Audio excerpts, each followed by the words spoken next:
Nous sommes toujours le samedi 10 février. Je remercie le Seigneur pour cette journée. Je remercie le Seigneur parce qu'il a pourvu. Il a pourvu. Il a vraiment pourvu. Et je lui suis sincèrement reconnaissante. J'ai mangé à ma faim. J'ai la paix de mon cœur. J'ai la paix de mon âme. J'ai l'assurance de la vie éternelle. Et je dis merci au Seigneur pour cela. J'ai commencé un partage. Bonjour à Inès. J'ai commencé un partage il y a de cela 3 jours, je crois. J'ai commencé un partage où je vais vous expliquer quelque chose que j'ai fait et que je regrette. Et je n'avais pas terminé ce jour-là parce qu'il y avait des problèmes de connexion. Bonjour à ma soeur Mamie Concha. Bonjour à ma soeur Yondi Soleil, soyez bénis. Bao Bénédicte, soyez bénis. Il y a quelque chose que je regrette amèrement parce que je n'ai pas demandé à Dieu la permission de le faire, mais je l'ai fait quand même. Et aujourd'hui, ce que j'ai fait, je l'ai fait pour rien. Je suis venue exhorter quelqu'un. Généralement, nous voulons que les choses aillent très vite. Nous voulons faire les choses très vite. Quand tu as essayé, ça n'a pas marché. Tu veux vite faire autre chose pour essayer de combler le vide. C'est la nature de l'être humain. C'est quelque chose que je te déconseille. Le problème est que nous ne sommes pas patients. C'est notre impatience qui nous pousse à commettre beaucoup d'erreurs. Notre impatience. On ne veut pas prier et attendre la réponse de Dieu. Avant cela, je vais vous dire ce que j'ai vécu hier soir. Hier soir, je suis rentrée, j'étais fatiguée, je me suis allongée sur le canapé. À une certaine heure, je me suis réveillée, je n'avais plus sommeil. On va dire que j'ai dormi sur le canapé parce que je ressentais vraiment l'envie de prier. Je voulais vraiment prier. Comme aujourd'hui, c'était samedi et que je n'avais rien à faire en fait aujourd'hui. Le programme, c'était juste de rester à la maison parce que j'ai des choses à faire à la maison. Donc, je me suis dit, je vais consacrer ma nuit, comme je n'ai pas sommeil, je me suis dit, je vais prier. Et j'ai passé la nuit sur le canapé au salon. Bonjour à ma soeur Yvette Gara. Yvette Gara depuis le Danemark. Que le Seigneur bénisse le Danemark. Que le Seigneur te bénisse, ma soeur, avec toute ta famille. Donc hier, j'ai dormi sur le canapé. J'étais en prière. Je priais. Je priais. Je priais pas pour moi. Je priais pour les autres. Et j'adorais le Seigneur. Adorer le Seigneur, c'est dire ce que Dieu est pour toi. Dire ce qu'il est pour toi. Il est mon berger. Il est mon Père. Il est ma force. Il est mon seul espoir. Dionel d'or, Pierre étoilé, Serge Crépin, soyez tous bénis. J'étais juste là, j'adorais le Seigneur. Ah, il y a beaucoup de bruit, oui, il y a des travaux qui se font dehors. Il y a des travaux qui se font. J'espère que je me fais bien entendre. J'espère que malgré le bruit, je me fais bien entendre. Ah, ma soeur Sophie Issé, sois bénie. Donc, j'étais en train de prier. Et on va dire que la première image que j'ai vue quand je priais, j'ai vu comme une savane. Il commençait à faire noir. Marcel de Leslie, bonjour. Jeanne Blessing, ça fait longtemps, Jeanne Blessing. Que le Seigneur te bénisse. Pourquoi Jeanne Blessing a disparu? Je vois plus son commentaire. C'est pas grave. Donc, pendant que je prie, je me retrouve comme dans une savane. En fait, je vis des choses extraordinaires. Je vis des choses exceptionnelles. Et c'est la grâce du Seigneur. C'est une grâce. C'est vraiment une grâce. C'est bien quand tu pries et que tu vois des choses. C'est bien quand tu pries et que tu entends des choses. Ça te rassure. Ça t'encourage. Ça te fortifie. Ça te donne la foi. Demande au Seigneur d'ouvrir tes sens spirituels. Moi, c'est venu tout seul comme ça. Je n'ai pas prié pour avoir ce don-là. C'est venu comme ça, tout seul. Et je suis sûre que Dieu aimerait avoir une relation personnelle et particulière avec chacun d'entre nous. Je suis sûre que Dieu aimerait parler et montrer des choses à chacun d'entre nous. J'en suis sûre. Ne te dis pas que ça arrive qu'aux autres. Moi aussi, avant, je voyais rien. Avant, j'entendais rien. C'est venu tout seul comme ça. Et je suis sûre que Dieu veut aussi que tu vois des choses. Dieu veut te montrer des choses pour que tu ne sois pas ignorant. Lui-même, il dit, mon peuple meurt faute de connaissance. Dieu veut que nous connaissions des choses, que nous puissions voir, afin de croire et afin d'être fortifiés, afin d'être forts, afin de savoir comment combattre et qui combattre. Donc, hier, quand je prie, je me retrouve dans une savane. Et en fait, c'est mon esprit. Je me retrouve dans une savane et c'était le coucher du soleil. Je vois un lion. Même pas un lion. C'était une lionne. Parce que le lion quand même, le lion, il est différent de la lionne. Parce que le lion, il a une crinière. Le lion est remarquable à cause de sa crinière. Et il a une queue assez spéciale. Celle-là, c'était une lionne. C'était une lionne. Si c'est pas une lionne, donc c'était un jeune lion. Parce que la crinière de ce lion-là n'était pas très prononcée. Il n'avait pas une grande crinière. En fait, sa crinière-là c'était pas la crinière d'un lion adulte. Donc, soit c'était une lionne, soit c'était un jeune lion. Et ce lion-là était en train de se battre. Il y a du bruit. Ah, on dirait le bruit du vent. C'est le ventilateur.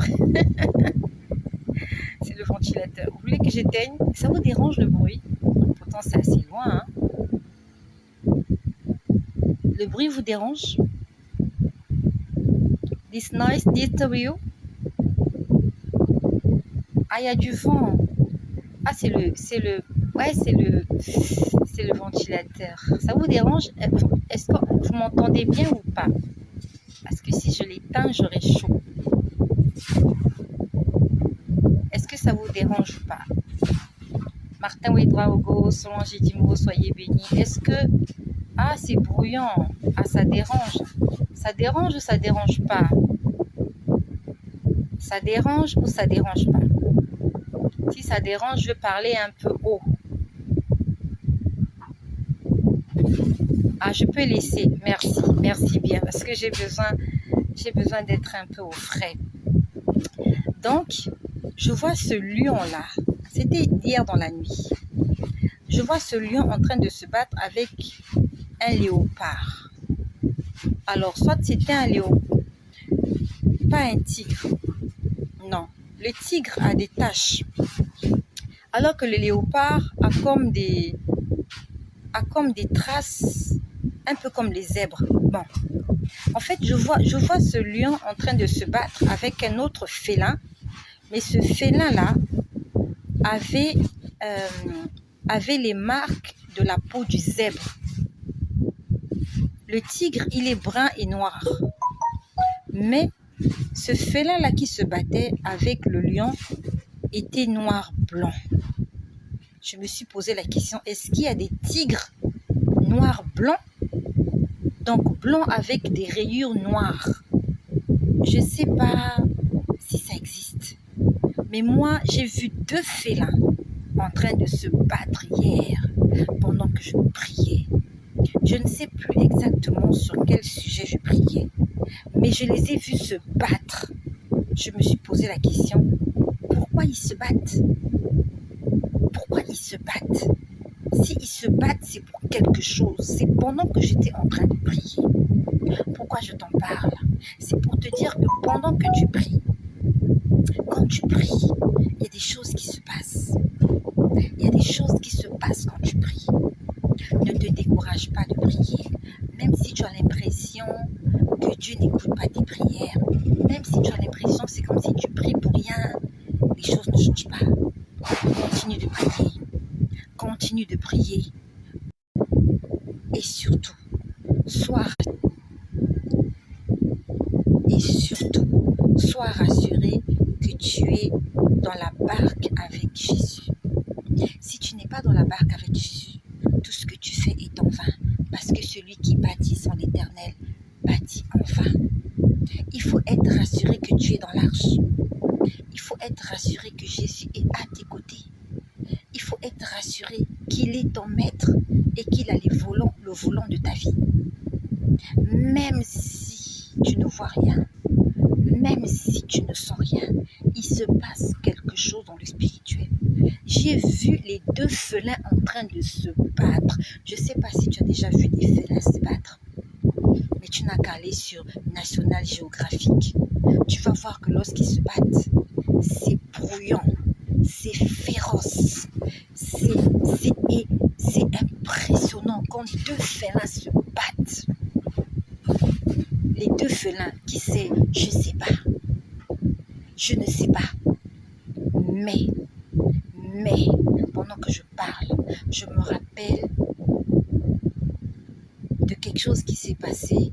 Je ne sais plus si c'était cette semaine ou la semaine dernière. On était en train de prier en famille un soir. On était en train de prier en famille. Pendant qu'on priait en famille, je ne sais plus c'était quel sujet qu'on avait abordé. J'ai vu une femme léopard. Pendant qu'on priait, j'ai vu une femme léopard. Je sais que c'était un léopard féminin. Comment je sais? Je le sais. Elle était debout sur ses 2 pattes. Donc, c'est comme si c'est une femme normale, mais qui a porté un scaphandre, qui a porté l'image d'un léopard. Mais c'était une femme parce que je voyais ses formes. Elle ne marchait pas à 4 pattes, elle marchait debout. Et quand on priait avec les enfants, j'ai commencé à parler, j'ai commencé à dire, qui es-tu? Je parlais, je m'entendais parler, je pose la question, qui es-tu? Dévoile-toi. Pourquoi tu t'es masqué? Pourquoi tu t'es masqué? Pourquoi tu ne veux pas que je te reconnaisse? Je lui ai dit, dévoile-toi, je veux te voir, toi, femme léopard. Pendant qu'on est en train de prier, pourquoi je suis en train de te voir? Je suis en train de te voir, pourquoi? Je lui ai dit, démasque-toi, dévoile-toi, enlève ton scaphandre, enlève ton masque. Elle a un totem de léopard, cette femme-là. Et ce jour-là, j'étais en train de parler. J'aimerais te dire de ne pas avoir peur. N'aie pas peur de tes ennemis. Il y a encore quelques jours de cela, un matin, j'étais là à la cuisine, j'ai entendu une voix qui me dit « Ne les crains pas ». On m'a dit « Ne les crains pas ». Je traverse des moments difficiles. Je sais que, en fait, Dieu est en train d'agir. Dieu est en train de confondre non seulement mes ennemis, mais Dieu aussi est en train de me confondre parce que je suis en train de vivre des choses que je n'avais jamais imaginées. La main de Dieu est en train de travailler dans ma vie. Dieu est en train de me restaurer. Il est en train de faire des choses extraordinaires. J'aurai le temps. Je reviendrai vous faire mon témoignage de ce que Dieu est en train de renverser des situations que mes ennemis avaient créées. Dieu est en train de renverser la situation en ma faveur. Comme avait dit Joseph, le mal que vous m'avez fait, Dieu l'a transformé en bien. C'est exactement ce que Dieu est en train de faire dans ma vie. Le mal que les gens m'ont fait, Dieu se sert de ce mal-là pour faire éclater sa gloire. Je viendrai vous témoigner cela. Pour le moment, le Seigneur m'a demandé de me taire. Il m'a demandé de ne pas dévoiler ce qu'il est en train de faire dans ma vie. Plusieurs personnes vont entendre ça. Ils vont dire, mais comment Dieu peut l'empêcher de témoigner? Ça peut arriver. Que Dieu veut que tu gardes les choses secrètes. Lorsque Marie a entendu la nouvelle qu'elle allait tomber enceinte par la vertu du Saint-Esprit, qu'elle allait porter le Messie dans son sein, Marie n'a pas couru le dire à ses parents. Marie n'est pas allée dans son quartier pour en parler. Elle a gardé ça secret dans son cœur. Elle n'a même pas dit à son fiancé Joseph. C'est Dieu qui a allé révéler cela à Joseph. Donc il y a des choses, lorsque Dieu est en train de travailler avec toi, il va te dire tais-toi. Ne le... Il y a des situations où Dieu va te dire tais-toi. Ne le dis à personne. Je reconnais que j'ai dit beaucoup de choses à mon sujet. J'ai étalé ma vie. Mais maintenant, là, Dieu m'a dit, pour ce que je suis en train de faire là, tais-toi d'abord. Tais-toi, n'en parle pas. Quand ça sera terminé, j'en parlerai au grand jour. Le Seigneur travaille tellement avec moi. Je vois tellement la main de Dieu. Le témoignage, il est grand. Que j'ai du mal à rester sur un sujet. Vous voyez, j'ai commencé avec le léopard. Je me retrouve en train de vous parler de comment Dieu m'a demandé de me taire. C'est un mélange de tout. C'est ça ma vie avec Jésus. Ma vie avec Jésus, elle est riche. Elle est riche d'émotions. Elle est riche de miracles. Elle est riche de pleurs, de lamentations, de tristesse. Tout ça là, c'est ma vie avec Jésus. Il y a les pleurs, il y a les angoisses, il y a les cris de joie, il y a les applaudissements, il y a les acclamations, il y a les prières et les supplications. C'est tout ça la vie du chrétien. C'est tout ça la vie du pèlerin. Donc, je crois que c'était la semaine dernière, je ne sais plus. J'ai dit à cette femme-là, je parlais à cette femme-là. C'est pour ça que je te dis, ne crains pas. Quand Dieu te montre quelque chose, ça veut dire que quand Dieu t'a montré, ça veut dire que la personne n'a plus de force. La personne a été dépouillée. C'est comme quand quelqu'un vient voler chez toi. Un cambrioleur, lorsque tu l'as déjà vu, il est en position de faiblesse. Parce que tu peux te défendre. Tu peux appeler de l'aide. Quand tu l'as déjà vu, il est en position de faiblesse. Il est en position de force lorsqu'il vient faire son délit et que tu es endormi. Il est entré chez toi, il a volé, il a tout pris, tu dors là, il est en position de force parce qu'il sait qu'il peut te faire n'importe quoi. Toi, tu dors, tu es vulnérable dans ton lit. Mais quand un cambrioleur vient chez toi et que tu es réveillé, tu es éveillé, ce qui est sûr, c'est qu'il y aura la bagarre. Il y aura la bagarre. Donc, il se sent en position de faiblesse parce qu'il ne sait pas dans quel état il va te trouver. Est-ce que tu as une arme? Est-ce que tu es seul? Est-ce que tu vas appeler de l'aide? Donc, lorsque Dieu t'a dévoilé, il t'a déjà montré l'ennemi, sache que l'ennemi est déjà vaincu. Lorsque Dieu t'a dévoilé le plan, ça veut dire que tu es au-dessus. Tu as une longueur d'avance. C'est pour ça qu'il m'a dit la dernière fois, ne les crains pas. Donc, quand on était en train de prier avec les enfants ce soir-là, je vois cette femme léopard là. Je la vois à côté d'une maison. Elle était debout à côté d'une maison. Et j'ai commencé à lui parler. Je lui ai dit, qui es-tu? Qui es-tu? Et pourquoi tu te caches? Pourquoi tu as revêtu la parure d'une panthère ou d'un éléphant? Je ne sais plus, quelque chose comme ça. Entre la panthère et... Il y a la panthère, il y a le tigre, il y a bref. Non, on dit que c'était une panthère. Elles se ressemblent toutes, les panthères, bref. J'ai dit, enlève ton masque, je veux te voir. En fait, c'est une femme qui a le totem de la panthère. Elle a le totem de la panthère. J'ai dit, enlève ton masque, je veux te voir. Avant qu'elle enlève son masque, je vois le dos d'un crocodile. Donc, je sais qu'elle n'était pas seule. Elle était accompagnée par quelqu'un qui a pris l'apparence d'un crocodile. Ce sont des totems. ce sont ce sont des corps qui se revêtent dans leur monde là-bas. Ça caractérise leur personnalité. J'ai pas envie d'entrer dans ces détails-là parce que je ne maîtrise pas ce monde-là. Moi, je ne dis que ce que je vois. Totem de caïman. Je ne sais pas qui est ce caïman-là ou ce crocodile-là, mais j'ai vu le dos d'un caïman ou d'un crocodile. Donc, c'est comme s'il passait. J'ai vu son dos avec les... Vous voyez, le dos là, le dos des crocodiles là. Je me suis dit, ils sont nombreux. Mais quand j'ai vu la femme, en fait, j'ai senti qu'elle n'avait pas un grand pouvoir. Donc, j'ai ordonné à cette femme-là de se démasquer. On a continué de prier. Quand on a continué de prier, là maintenant, j'ai vu le visage de cette femme-là. Et cette fois-ci, je ne la vois plus à côté d'une maison. Je ne sais pas cette maison-là, c'était à qui la maison? Là maintenant, je la vois qu'elle entrait dans ma parcelle. Je la vois entrer dans ma parcelle, elle est accompagnée par des gens. Là maintenant, je vois son visage. C'était confirmé, c'était une femme. C'était une femme. Elle avait des gros colliers avec des grosses boules. Il y a des colliers là. Généralement, on les voit dans les films nigériens.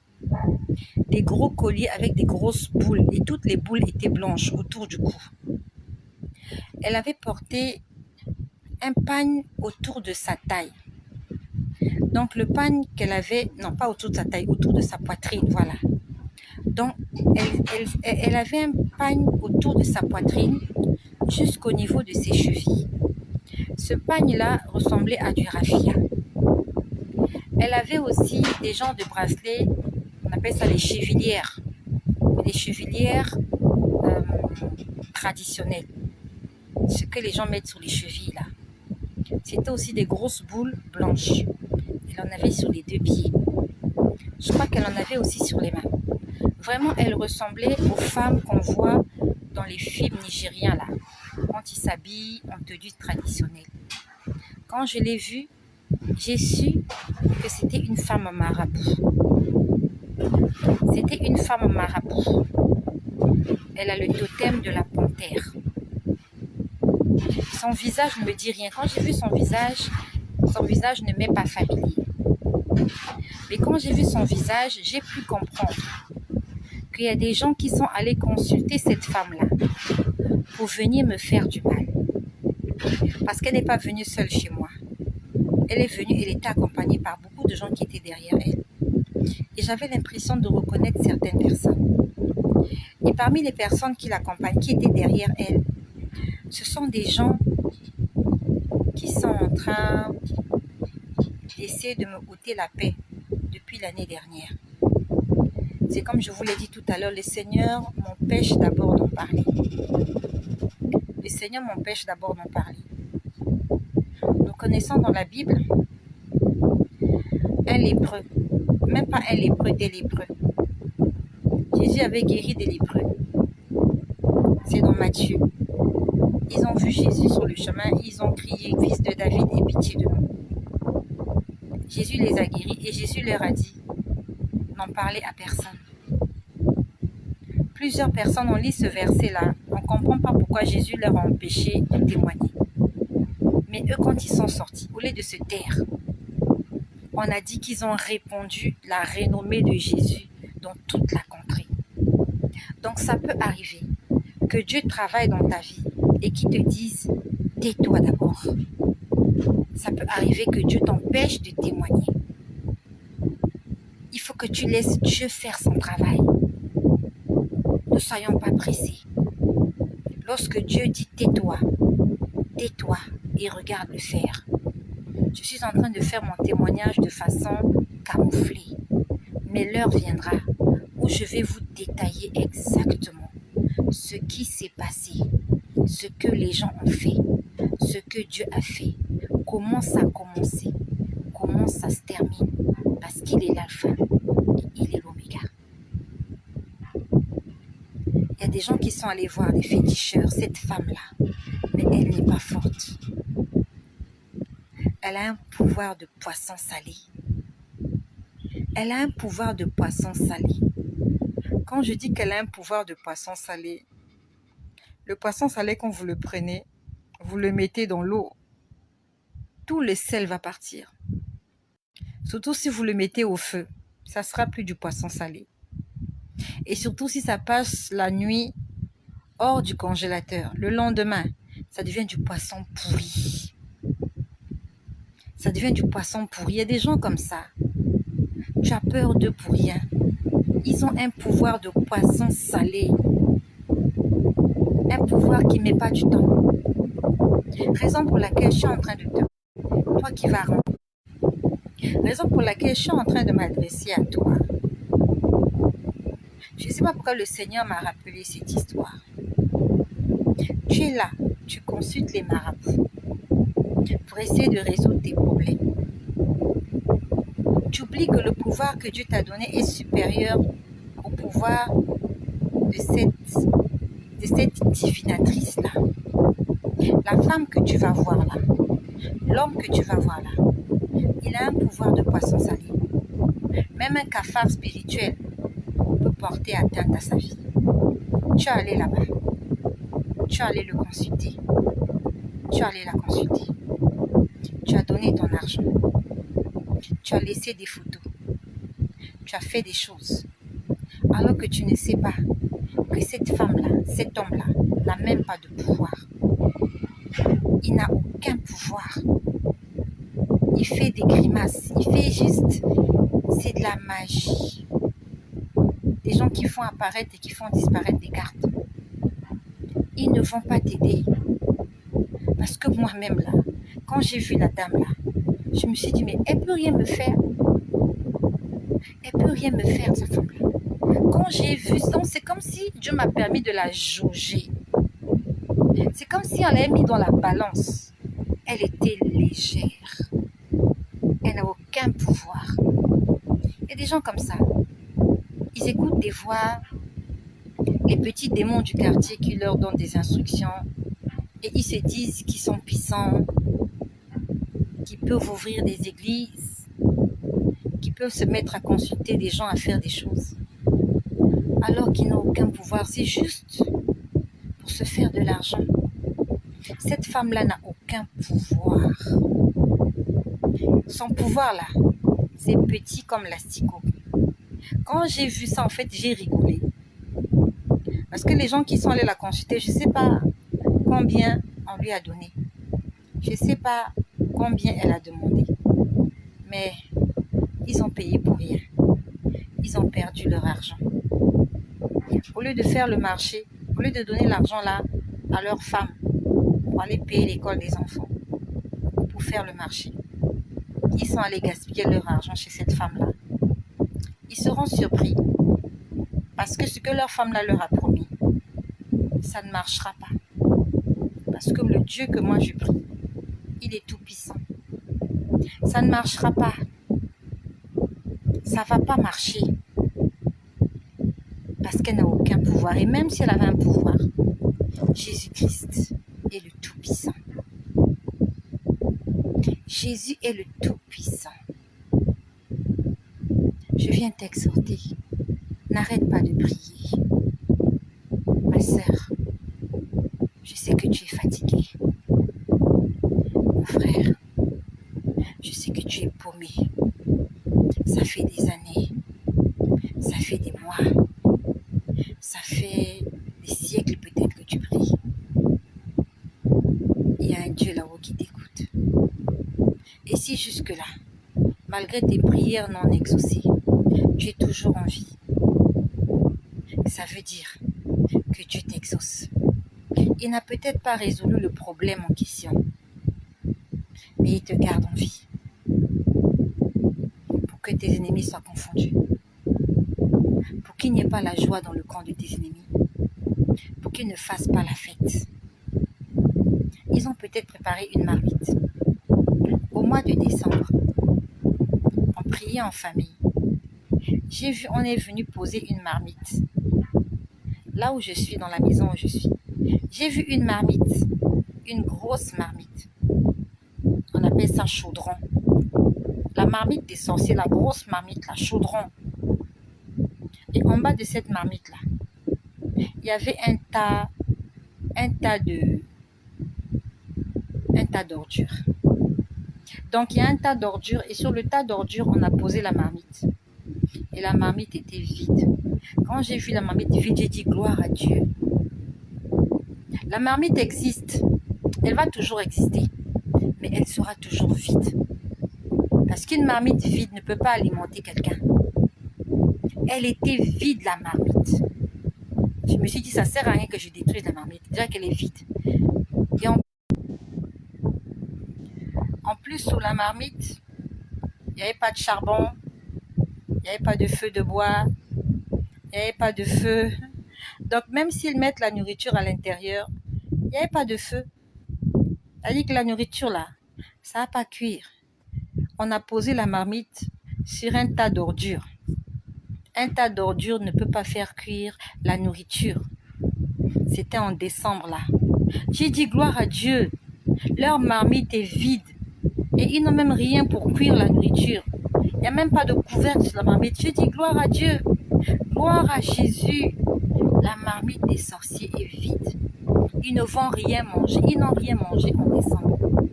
En janvier, ils n'ont rien mangé.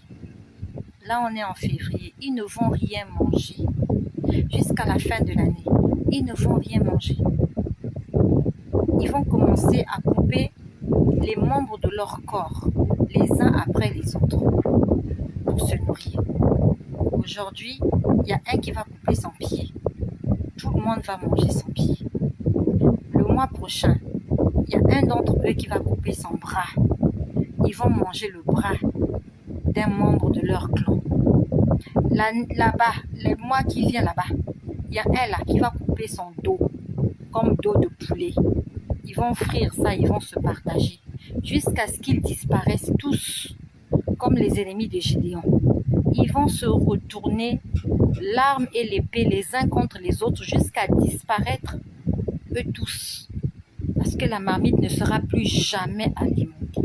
Et au nom de Jésus, je déclare que la marmite de tes ennemis ne soit jamais alimentée. Ni toi, ni tes enfants, ni ta maison. Vous ne serez l'objet de réjouissance dans le camp de l'ennemi.